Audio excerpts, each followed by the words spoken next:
कोकणातला लाडका सण म्हणजे शिमगा, ढोल ताशांचा गजर आणि पालखीचा उत्साह। आपण माझ्या पाठीमागे आपण दृश्य पाहू शकताय की याच उत्सवावर यंदा वाहतूक कोंडीचे सावट पसरले आहे। मुंबई गोवा महामार्गाच्या रखडलेल्या कामामुळे चाकरमान्यांचा प्रवासाचा आनंद मनस्तापात होताना आपल्याला या ठिकाणी पाहायला मिळतोय।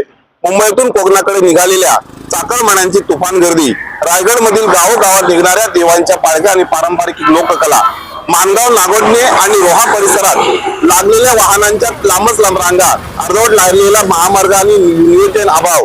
कोकण सध्या होळी शिमग्यात जल्लोष सुरू आहे। रायगड मध्ये पालखी सोहळ्यासाठी मुंबईकर चाकरमानी मोठ्या संख्येने आपल्या मातीकडे निघालेत। मात्र दरवर्षीप्रमाणे यंदाही मुंबई गोवा महामार्गाच्या अपूर्व कामाचा फटका मात्र या प्रवाशांना बसतोय।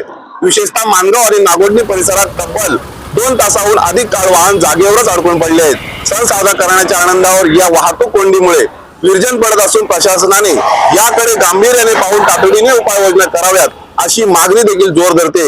एकीकडे सणाचा उत्साह आणि दुसरीकडे प्रवासाचा वनवास, यामुळे आता या मुंबईकर चाकरमान्यांचा प्रवास कसा होतोय हे पाहणं देखील महत्त्वाचं असणार आहे। नितेश लोखंडे, रायगड।